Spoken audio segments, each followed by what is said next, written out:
রাতভর অবস্থানের পর দ্বিতীয় দিনের মতো আবাসন ব্যবস্থা সহ ৩ দফা দাবিতে বিক্ষোভ করছেন জগন্নাথ বিশ্ববিদ্যালয়ের শিক্ষার্থী ও শিক্ষকরা। তারা বলছেন, ন্যায্য দাবি আদায় করেই ক্লাসরুমে ফিরবেন। বিশ্ববিদ্যালয় শিক্ষক সমিতির সাধারণ সম্পাদক অধ্যাপক রইস উদ্দিন জানান, দাবি আদায় না হওয়া পর্যন্ত জগন্নাথ বিশ্ববিদ্যালয় শাটডাউন থাকবে। স্টে সেফের ডাবল লেয়ার প্রোটেকশনই পিরিয়ডের হেভি ফ্লোর দিনগুলোতে আমাকে রাখে নিরাপদে। Stay safe.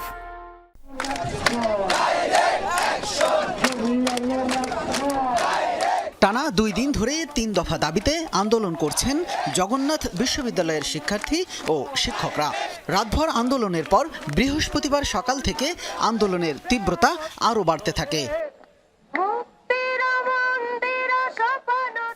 ক্যাম্পাস থেকে ২০টিরও বেশি গাড়িতে করে কাকরাইল মোড়ের আন্দোলনস্থলে আসেন শিক্ষার্থীরা। একই গাড়িতে করে এসে আন্দোলনে যোগ দেন শিক্ষকরাও।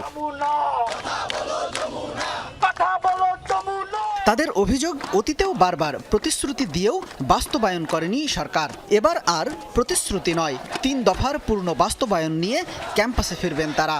যতক্ষণ পর্যন্ত না আমাদের ৩ দফা দাবি মেনে না হয় ততক্ষণ পর্যন্ত আমরা যমুনাতে অবস্থান করব। আমরা যমুনা থেকে ছুটছি না যতক্ষণ না পর্যন্ত প্রধান উপদেষ্টা আমাদের দাবি মেনে নেবে। আমাদের মনে হচ্ছে এই রাষ্ট্র, এই সরকার আমাদের যে দাবি দেওয়া এবং জগন্নাথ বিশ্ববিদ্যালয় নিয়ে তারা মোটেও কনসার্ন না। দাবিগুলো প্রত্যেকটা ছিল যৌক্তিক, তাহলে কেন তারা আমাদের উপর আক্রমণ করলো? এই জব ডক্টর ইউনূস অন্তর্বর্তীকালীন সরকারের প্রত্যেকটা উপদেষ্টাকে দিতে হবে। বুধবার রাতে উপদেষ্টা মাহফুজ আলমের মাথায় বোতল ছুঁড়ে মারার বিষয়েও কথা বলেন শিক্ষার্থীরা। এই ঘটনা অনাকাঙ্ক্ষিত ও দুঃখজনক বলেও জানান তারা। এইটা ঘটিয়েছে সে বিশ্ববিদ্যালয়ের সর্বকনিষ্ঠ ব্যাচের একজন শিক্ষার্থী ছিল। প্রথম সারিতেই সে ছিল এবং তার উপর হামলা হয়, সে ব্যথা পায়। তো পরবর্তীতে সে ক্ষোভের কারণে হয়তো এটা করেছে। সামান্য বোতল ইস্যু চলে আসলো, তারপরে এই জিনিসটা নিয়ে দেখা যাচ্ছে যে অনেক বড় বড় ব্যক্তিবর্গরাও হচ্ছে এসব নিয়ে পোস্ট করতে শুরু করেছে। উনি পুলিশকে বলেছেন 10 মিনিটের মধ্যে জায়গা ফাঁকা করে দিতে। আরে ভাই উপদেষ্টা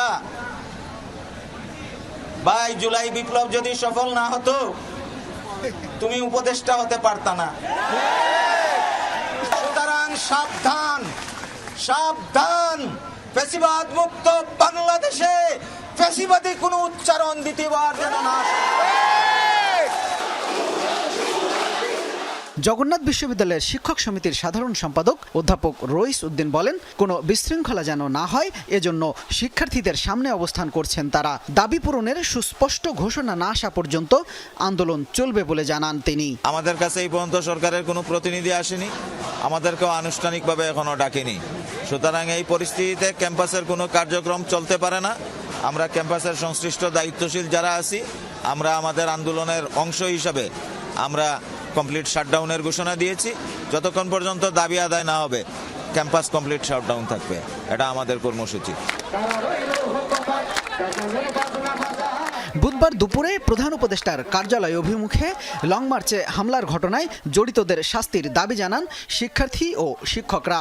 সর্বমোট 4টি দাবি পূরণ না হওয়া পর্যন্ত কোনোভাবে রাজপথ ছাড়বেন না বলে ঘোষণা দেন তারা। শামীম রেজা, যমুনা নিউজ, ঢাকা।